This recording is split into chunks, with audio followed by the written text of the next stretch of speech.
बेटा, अब अकेले यहाँ मेरा मन नहीं लगता। सोच रही हूँ अब तुम्हारे साथ शहर में ही रह लूं। 65 वर्षीय सुनीता जी ने अपने बेटे कुंदन से कहा। हाँ माँ, मैं खुद भी यही सोच रहा था कि पापा को गए लगभग 10 महीने हो चुके हैं। अब अकेले तुम्हारा मन नहीं लगता होगा, इसीलिए तुम भी हमारे साथ ही चलो। मैं तो टिकट भी बनवाने वाला था, लेकिन फिर ताऊजी ने कहा कि जब तक तुम्हारे पापा की बरसी नहीं हो जाती, घर को अकेला नहीं छोड़ सकते। बस इसीलिए मैंने प्लान कैंसिल कर दिया। अरे हाँ, न जाने यह बात कैसे मेरे दिमाग से निकल गई। देखना, जैसे जैसे उम्र बढ़ रही है मैं बातें भूलने लगी हूँ। खैर कोई बात नहीं, तेरे पापा की पहली बरसी हो जाए फिर मैं तुम्हारे साथ रह लूंगी, सुनीता जी ने मुस्कुराते हुए कहा। हाँ हाँ बिल्कुल, तुम्हारा हक है। यह भी कोई कहने की बात है। चलो मैं दिव्या की थोड़ी मदद करके आता हूँ, पैकिंग कर रही है ना। इतना कहकर कुंदन अपने कमरे में चला गया। थोड़ी देर बाद किसी काम से सुनीता जी अपने बेटे के कमरे में गई, लेकिन अंदर से आ रही आवाज सुनकर वह स्तब्ध रह गई और दरवाजे के बाहर ही खड़ी हो गई। जो बातें वहां पर हो रही थी वह इतनी कड़वी थी कि उनका दिल उन्हें यह सब कुछ सुनने की इजाजत नहीं दे रहा था, लेकिन दिमाग कह रहा था कि एक बार सारी बात सुन लो ताकि बाद में किसी चीज का कोई पछतावा ना हो। बस इसीलिए चुपचाप वहीं पर खड़े होकर सुनीता जी अपने बेटे और बहू के बीच की वार्तालाप सुनने लगी। फिलहाल तो पापा जी की बरसी का बहाना लगा दिया, लेकिन 3 महीने बाद अगर फिर से तुम्हारी माँ शहर चलने के लिए तैयार हो गई तब क्या करोगे? तब क्या फिर से कोई नया बहाना बना लेंगे? पिछले 1 साल से यही तो कर रहे हैं ना। वरना ताऊ जी का बस चलता ना तो पापा के गुजरने के बाद हाथों हाथ माँ को शहर लेकर जाना पड़ता। हाँ वो तो है, लेकिन यूं कब तक बहाने बनाते रहेंगे? साफ साफ मना क्यों नहीं कर देते? वहां पर आकर क्या करेंगी? 2 BHK फ्लैट है हमारा, एक रूम हमारा, एक बच्चों का। वह कहाँ पर रहेंगी? और ऊपर से हमारी सोसाइटी में फिट भी नहीं हो पाएंगी। ना वो एडजस्ट कर पाएंगी ना मैं। इसीलिए साफ साफ इनकार कर दो ताकि रोज की बहानेबाजी खत्म हो जाए। अरे मेरी जान, साफ साफ मना नहीं कर सकता। पापा सारी प्रॉपर्टी माँ के नाम करके गए हैं, और ऐसे में अगर उनको नाराज कर दिया ना तो वह भी पढ़ी लिखी हैं। कहीं सारी प्रॉपर्टी किसी और के नाम कर दी ना तो हम हाथ मलते रह जाएंगे। इसीलिए जैसा चल रहा है चलने दो। थोड़े दिन और बहाने मार लेंगे और उसके बाद किसी न किसी बहाने से प्रॉपर्टी अपने नाम करवा लेंगे। फिर वो जाने, उनका काम जाने। बड़ी ही बेशर्मी के साथ कुंदन ने कहा। सुनीता जी का बेटा कुंदन और बहू दिव्या दोनों अपनी ही धुन में बात किए जा रहे थे। उन्हें एहसास भी नहीं था कि उनके द्वारा कही जाने वाली सारी बातें सुनीता जी सुन रही हैं।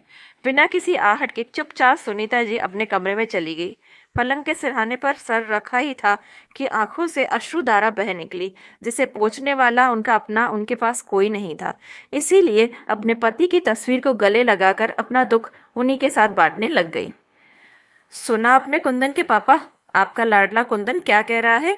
आपके जाने के बाद वह मेरे पास सिर्फ इसीलिए आता है ताकि किसी न किसी बहाने से वह हमारी सारी प्रॉपर्टी अपने नाम करवा सके। कहाँ कमी रह गई थी कुंदन के पापा, जो हमारे कुंदन का ऐसा रूप देखने को मिला है? हमने तो इसे पाने के लिए न जाने कितने मंदिर और गुरुद्वारों पर मत्था टेका है, नाक रगड़ी है, मन्नतें मांगी है, तब जाकर हमें बेटा मिला था। इसीलिए तो उसका नाम रखा था कुंदन, सबसे शुद्ध, सबसे पावन। लेकिन केवल नाम कुंदन होने से वह कुंदन नहीं बन पाया, वो तो पत्थर निकला कुंदन के पापा। देखिए ना, मैं कब से कह रही हूँ कि मुझे अपने साथ ले चल, और वह एक पर एक बहाने बनाए जा रहा था, और मैं बेवकूफ़ उसकी बातों को समझ नहीं पाई। मुझे तो हमेशा यही लगा कि वह और उसकी पत्नी आपका, मेरा, हम दोनों का बहुत सम्मान करते हैं, हमसे प्यार करते हैं। इसीलिए तो हर 6 महीने में हमसे मिलने आते हैं, हमारे लिए ढेर सारे उपहार लाते हैं, प्रेम करते हैं, सम्मान से बात करते हैं, सेवा करते हैं। लेकिन देखिए ना, सब कुछ झूठ था, केवल इसीलिए ताकि हम अपनी प्रॉपर्टी उनके नाम कर दें। उन्होंने तो यह भी नहीं सोचा कि जब हम दोनों इस दुनिया से चले जाएंगे तो प्रॉपर्टी वैसे भी उन्हीं के पास जानी है, तो फिर क्यों हमारा दिल दुखा रहे थे? खैर, हमारा दिल नहीं कुंदन के पापा, केवल मेरा दिल दुखा रहे थे। आप तो सच्चाई जाने बिना ही चले गए, अकेले मुझे यूं मझधार में छोड़कर।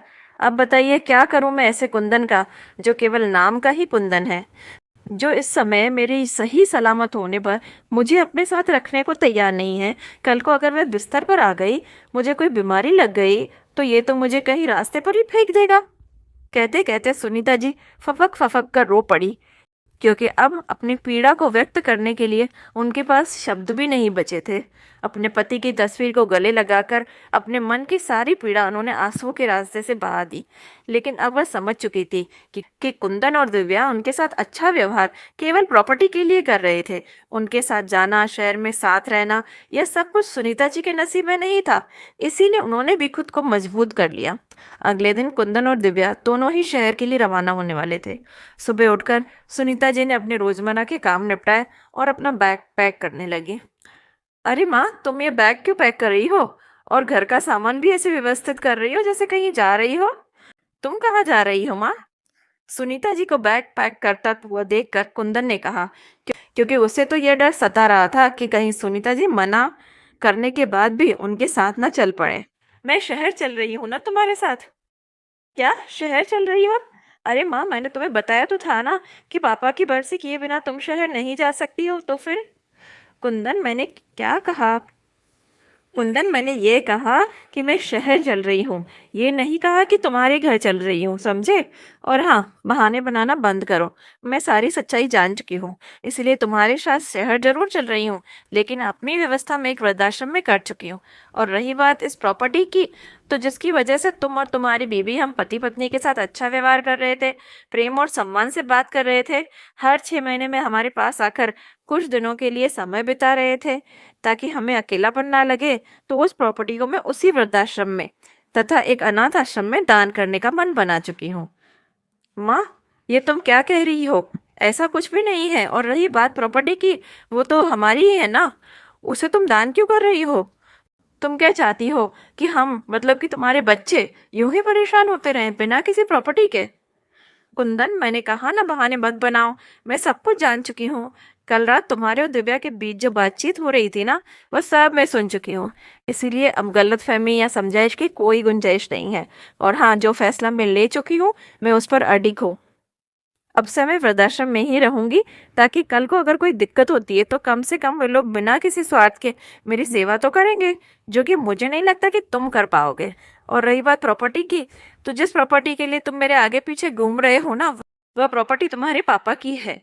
बड़ी मेहनत से कमाई है उन्होंने, इसीलिए उस पर मेरा हक है, तुम्हारा नहीं। और हाँ, जब हक मेरा है तो मैं जो चाहूँ उस प्रॉपर्टी का कर सकती हूँ। इसीलिए आज के बाद तुम्हारा उस प्रॉपर्टी पर कोई हक नहीं है। अब जल्दी करो, गाड़ी का समय हो गया है। अब हमारा साथ केवल शहर पहुंचने तक ही है, उसके बाद तुम अपने रास्ते, मैं अपने रास्ते। बड़ी ही दृढ़ता से सुनीता जी ने कहा और अपना सामान समेटकर, सारी व्यवस्था करके, एक बार अपने घर को निहार कर अपने बेटे कुंदन और बहू दिव्या के साथ नए सफर पर चल पड़ी थी। हालांकि बेटा और बहू उनके साथ तो थे, लेकिन केवल नाम मात्र के लिए। तो दोस्तों, कैसी लगी आपको मेरी ये कहानी? कमेंट करके इस पर अपनी राय जरूर बताइएगा। और ऐसी ही बेहतरीन कहानियों के लिए हमारे चैनल को लाइक, शेयर और सब्सक्राइब जरूर कीजिएगा। धन्यवाद।